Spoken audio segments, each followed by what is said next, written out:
Guess is they go 0-4, maybe they go 1-3. Haslam's going to come down on Sunday, October 5th, and he says, I want Shedeur to play. Shedeur, we talk oftentimes about quarterback being the most important position in the sport. We obviously spend a lot of time with Shedeur throughout the process. When he's at the helm, he looks different, whether he's going with the first team, second team, or third team. Shedeur's a headline. Dillon Gabriel's not. I mean, look, we're paying attention to the Cleveland Browns. Drafted in the 4th round or later, you're instantly running with the 2s. More often than not, even the 3rd round or later, you're more likely running with the 2s. I'll keep saying it. I believe Shedeur Sanders should play more games than any other quarterback on this roster this year because he's the only guy that I look at. Jimmy Haslam, many believe, forced Andrew Berry and Stefanski to draft Shedeur Sanders.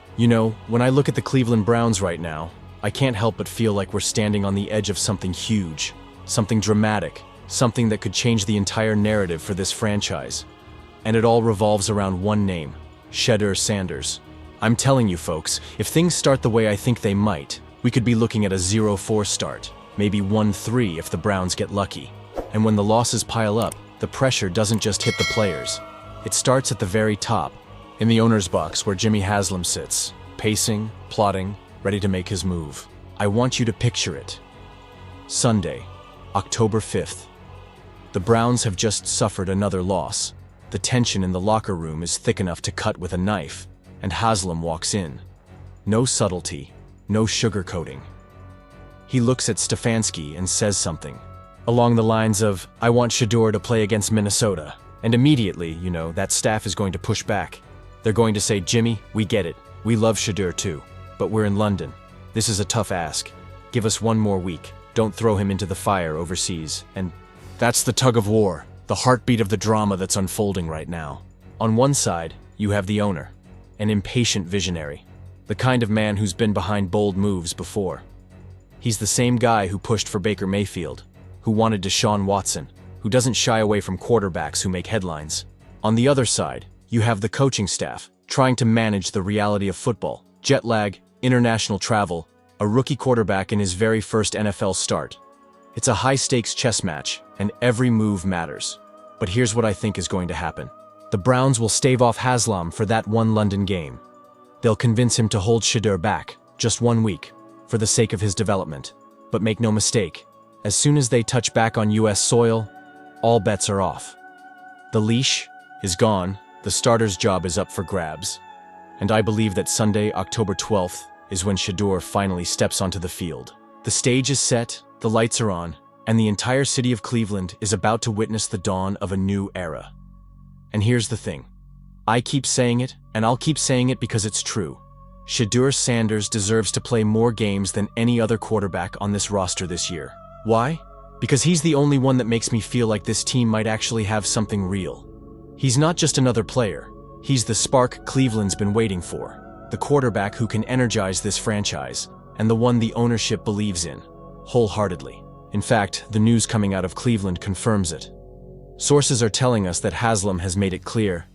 Shedeur is the guy. He's not a future project. He's the present. Colin Cowherd dropped that bomb, saying Sanders has quickly emerged as the frontrunner for QB1, and this isn't just media hype. The owner himself is pushing hard, making sure the coaching staff understands exactly who he wants leading this team. This isn't subtle. This isn't speculation. This is ownership staking a claim on their new face of the franchise. And let's not forget the backstory here. Haslam's been involved from the start. He practically forced the hand of Stefanski and GM Andrew Berry to bring Shedeur to Cleveland. They even drafted Dillon Gabriel earlier than expected, probably thinking, if we pick another QB now, maybe we can avoid Haslam forcing this move. But that didn't stop it. Haslam's vision was clear from the beginning. Shedeur Sanders is the guy. And now, with every practice, every rep, every throw, it's becoming impossible to ignore. Let me tell you about Shedeur's journey through training camp because this is where it gets really compelling. Coming in as a 5th-round pick, most people assumed he'd ride the bench for a while. That's what happens with mid-round QBs. You sit, you learn, you develop. But Sanders? He flipped that script completely. From day one of OTAs, he's been turning heads, calm under pressure, accurate, commanding huddles, making smart decisions. Every rep he takes is a statement. He's saying, I'm here to compete, I'm here to play. And the coaching staff has noticed. Every single day, they're watching him climb the depth chart, proving that maybe, just maybe, the Browns struck gold in the 5th round. Now, I know some people doubted him early. Critics were quick to call him a 4th stringer, to write him off, to say he was only shining against lesser competition. But let me tell you, the transformation has been remarkable. Players around him, veterans who've been in the league for years, can see it. Denzel Ward, for instance, has said Sanders looks different from everyone else. There's an aura to him, a confidence, a command of the field that separates him from the rest. And when multiple players start saying the same thing, you know it's real. Meanwhile, Dillon Gabriel, who was supposed to be the big, physical, starting QB, is starting to struggle. His height, his arm strength, his composure under pressure, all of it has become a real concern during camp. Sanders, on the other hand, is hitting tight windows, making deep throws with precision, reading defenses like a veteran. It's become increasingly clear who deserves the job. Sanders isn't just competing, he's dominating in practice. And the fans? Oh, they're noticing. From the die-hard season ticket holders to the casual observers, there's a buzz building. People are showing up at practice, talking about his throws, his leadership, the way he energizes the team. He's connecting with the community, he's engaging with teammates, and he's proving that he's not just talented, he's ready to lead. Even Joe Flacco, a seasoned veteran, has said Sanders brings a smile to the locker room just by being himself. That's impact beyond the field. That's the kind of presence that turns a good player into a franchise leader. And as the quarterback, competition heats up, the storylines are only getting more intense. Gabriel was drafted earlier, expected to be the starter. But the tape, the reps, and the on-field performance aren't backing that up. Meanwhile, Sanders is quietly, methodically, but unmistakably staking his claim. Every practice, every throw, every completion is a nail in the coffin for anyone doubting him. So here's where we stand. The Browns are heading into a pivotal stretch. The London trip comes and goes. The owner is pushing for action, and the coaching staff is starting to see what we've all been seeing, that Shedeur Sanders is the real deal.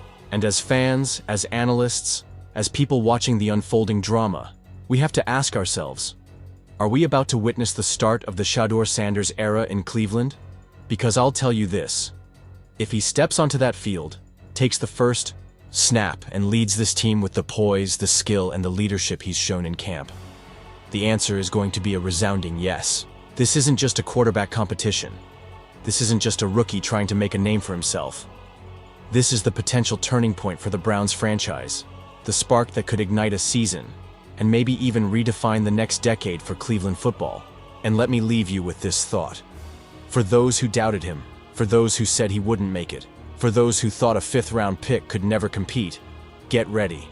Because Shedeur Sanders is coming, and he's bringing everything you could hope for in a franchise quarterback: talent, heart, leadership, and a hunger to prove everyone wrong. And when that whistle blows, Cleveland and the entire NFL are going to witness something special. Now, let's set the scene. For the past week, all the chatter, all the reports, all the official statements have been the same. Shedeur's sidelined with an oblique injury. Limited reps, questionable status, day-to-day updates. The narrative was clear. He's out, he's unavailable, he's not ready. And naturally, fans were anxious. Analysts were scratching their heads. The Browns, cautious as ever, seemed content to rotate veterans and backups while keeping their rookie quarterback off the spotlight. But if I'm being honest, from the very beginning, something didn't sit right with me about that storyline. There was a sense, a subtle vibe, that we weren't getting the whole truth. And today, that vibe exploded into reality. Because today, Shedeur Sanders returned to practice, and the moment he stepped onto that field, everything changed.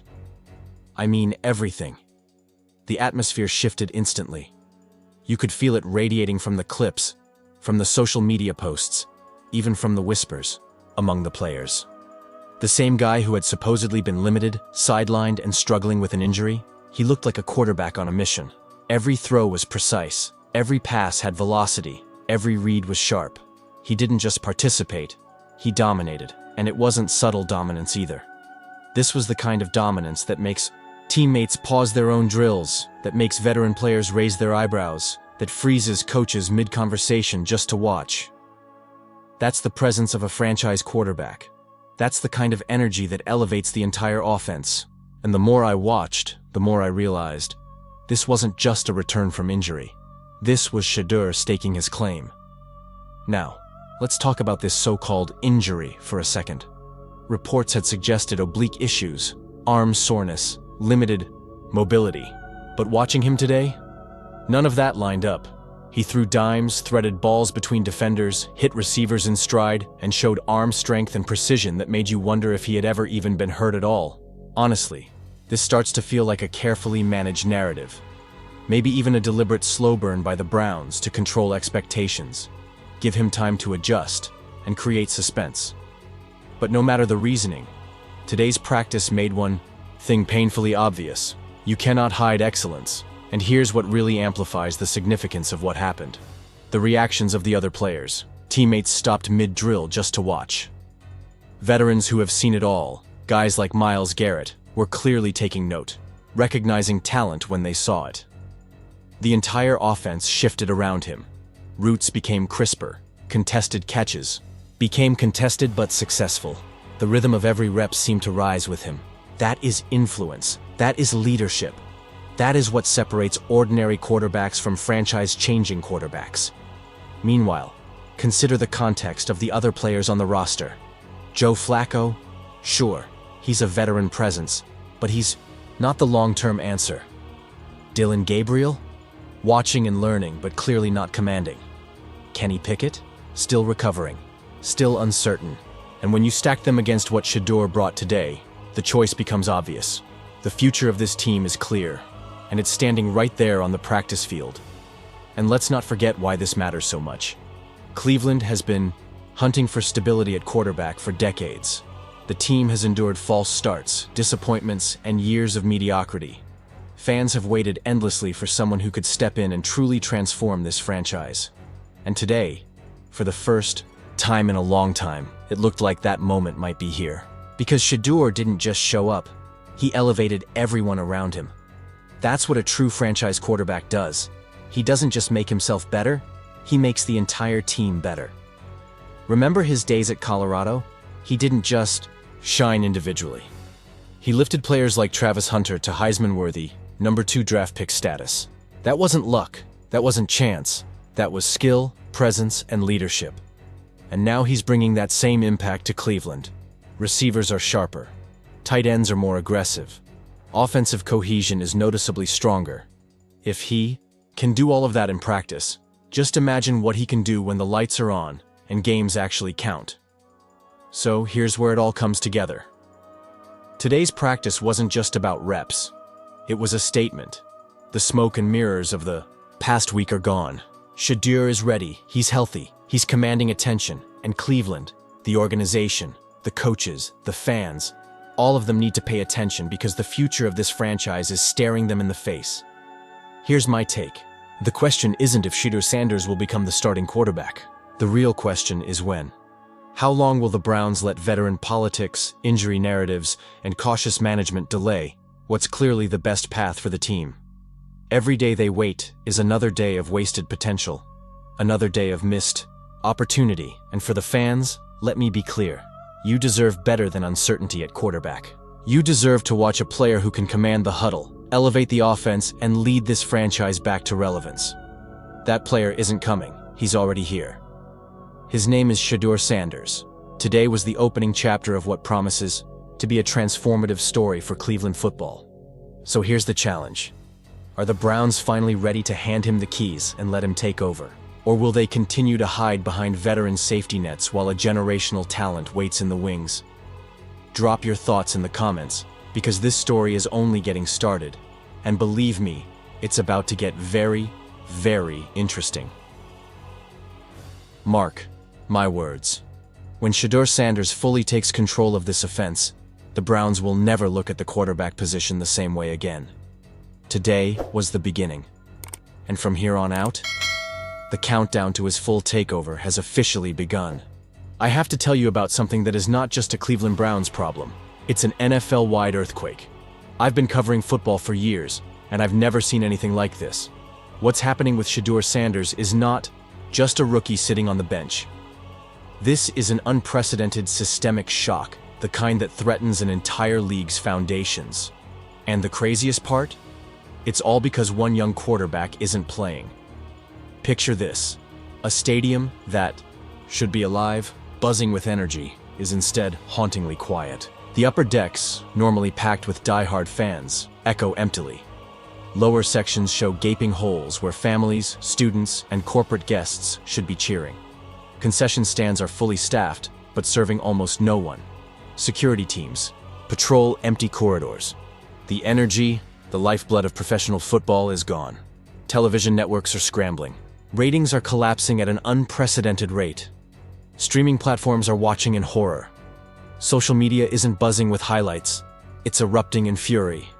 Fans are coordinating boycotts, posting videos of empty seats, and trending hashtags that go viral almost immediately. The phenomenon is massive. Across platforms, millions of fans are abandoning football entirely. And at the center of this storm is one name: Shedeur Sanders. Now let me walk you through the domino effect. 2 weeks ago, the Browns' preseason matchup against the Panthers drew an impressive 4.5 million viewers. Advertisers cheered, networks projected a record-breaking season. And then, the unthinkable happened. Stefanski decided Sanders wouldn't play against the Eagles. Within hours, ticketing platforms were flooded with cancellations. StubHub listings spiked nearly 80%. Fans were scrambling to recoup investments. TV ratings crashed to 217,000 viewers. Yes, that's thousands, not millions. A 95% drop. To put it in perspective, that's worse than the XFL's lowest points, worse than the USFL's final season. Inside the Browns' locker room, chaos unfolded. Offensive linemen reportedly refused additional Flacco protection meetings. Receivers skipped optional workouts. Defensive players openly questioned coaching decisions. Veterans like Grant Delpit reportedly stood up and said, "This is bullshit. We're destroying something special for no reason." Coaches? Silent. The organizational damage was already irreversible. Meanwhile, social media went nuclear. TikTok videos of empty stadiums amassed tens of millions of views. Instagram stories showed sports bars changing channels mid-game. Twitter transformed into a revolutionary headquarters, coordinating nationwide boycotts. One viral post read, "They gave us Flacco, we give them silence," and millions responded. Fans aren't simply disappointed, they are abandoning football entirely. And then there's Jerry Jones. The Cowboys owner, rival of the Browns, reportedly understood the larger implication immediately. He didn't just observe, he acted. Sources say he flew to Cleveland, met Sanders directly in the locker room, and delivered a message that was nothing short of prophetic. "Son, you're bigger than this team. Bigger than these coaches. You might be bigger than the league itself right now." 45 minutes of discussion, with Browns ownership and league officials present. Think about that. One rookie, sitting on the sidelines in street clothes, shaking the very structure of the NFL. That's influence, that's power, that's terrifying the establishment. Let's go deeper. This isn't about injury. Sanders is reportedly healthy, fully cleared by team doctors. Independent physicians confirm it. His absence is philosophical. It's a decision rooted in ideology, in coaching philosophy, in a complete disregard for audience demand. Stefanski reportedly told assistants, "We're building a sustainable winner, not a circus act." Noble? Perhaps, but catastrophically misaligned with reality. Professional football is a product, and without the audience, the product ceases to exist. The effects are staggering. Empty stadiums mean lost parking and concession revenue. Merchandise piles up unsold. Sponsors reconsider contracts. Local businesses dependent on game day traffic report losses. International viewership evaporates. NFL expansion efforts in London, Mexico City, and Germany are suddenly in jeopardy. The ripple effect is not just economic, it's social, cultural, and global. Inside the Browns facility, the atmosphere has deteriorated beyond repair. Offensive and defensive units barely communicate. Position groups segregate during meetings. Players question loyalty. One offensive lineman reportedly said, "We're protecting a statue while a Ferrari sits in the garage. Make it make sense." The absurdity isn't just frustrating, it's demoralizing. Teammates watch Joe Flacco struggle, while a generational talent simulates opponent tendencies on the scout team. Cognitive dissonance everywhere. National media descends upon Cleveland like a storm. Podcasters, YouTube creators, and major networks all focusing on one thing: Sanders sitting. Skip Bayless calls it franchise suicide in real time. Stephen A. Smith warns, it's not just franchise suicide, it's threatening the league itself. And the numbers back him up. Young, diverse, digitally native audiences? Gone. International streaming? Collapsed. Once lost, these fans don't return. They find alternatives. Football becomes irrelevant to them. The league's executives are panicked. Jerry Jones even proposed an unprecedented solution. A hypothetical trade for Sanders to move him to Dallas immediately.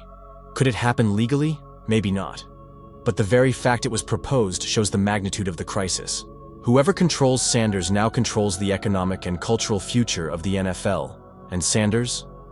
He remains composed, professional, and disciplined. He shows up to practice, executes drills, and behaves with remarkable poise despite the chaos surrounding him. Meanwhile, the Browns' coaching staff struggles to maintain authority. Players question loyalty, and fans abandon football on a mass scale. Let me be clear. This isn't just a quarterback controversy. This is an organizational, economic, and cultural catastrophe. The Browns risk becoming a cautionary tale. The league risks losing credibility. Sponsors, local businesses, cities, and even international partners are watching. The ripple effect of one healthy rookie sitting on the bench is unlike anything the NFL has ever faced. Saturday night proved it. Empty seats, cratering ratings, fractured locker rooms, sponsors reconsidering contracts, entire cities feeling economic pain. And the reality is clear. Without Sanders on that field, the NFL is in real trouble. The kid isn't just a player. He's a symbol. He represents a new generation of fans, demanding representation, refusing arbitrary authority, and asserting power in ways the league hasn't yet understood. Bench him and they leave. And leave they did. We are witnessing history, folks.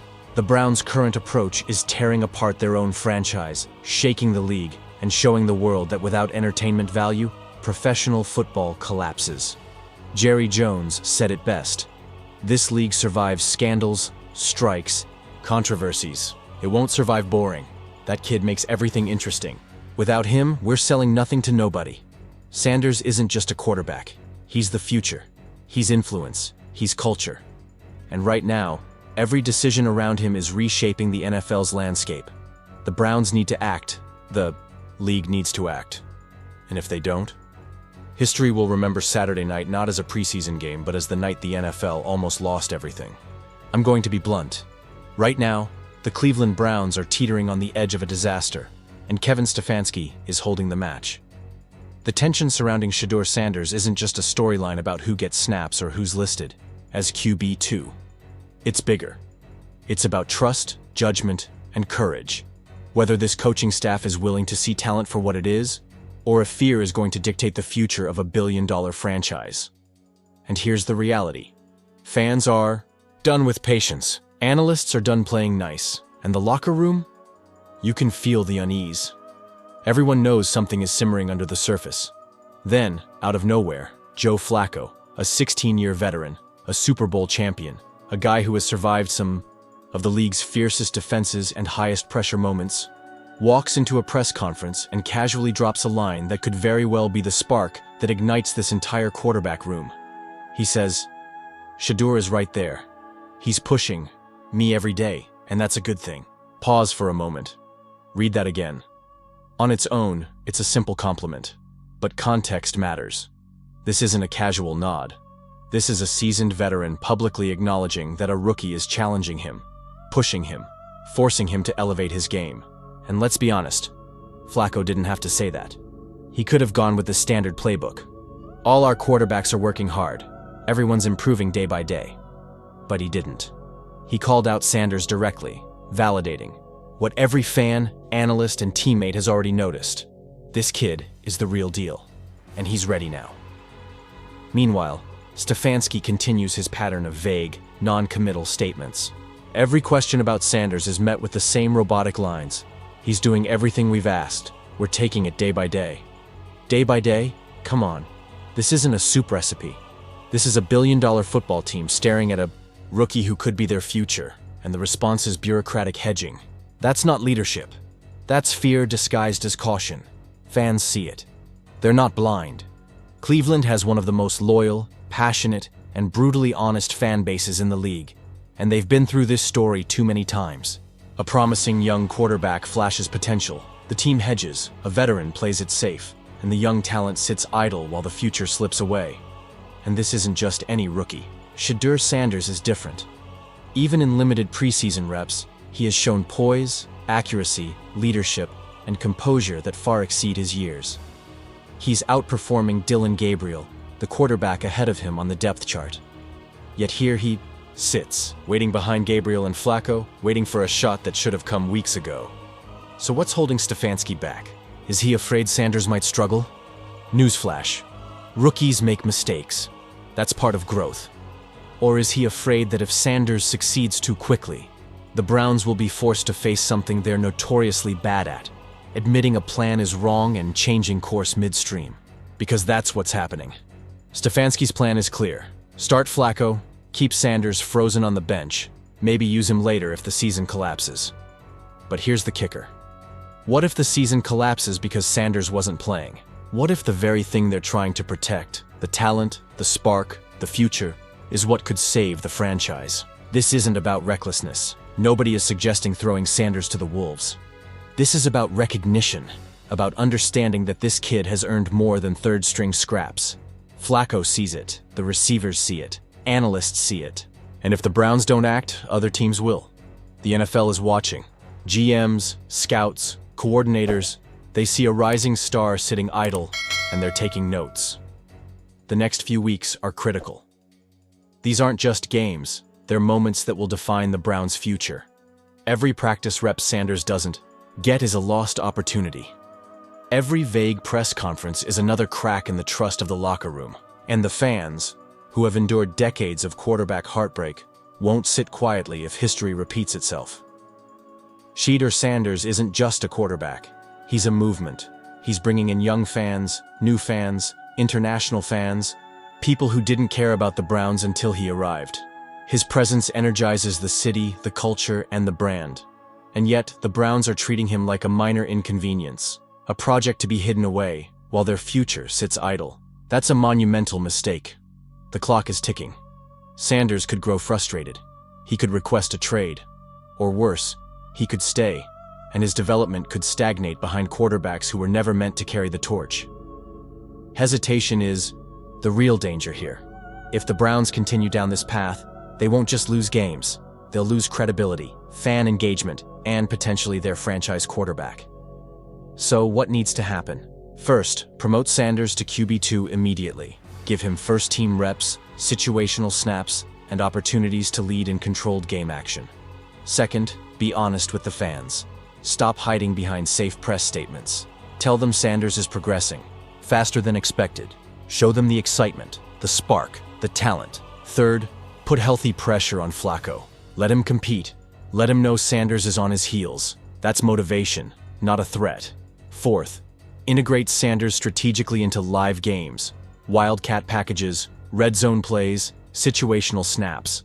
Let him taste the field, build momentum, and energize the city.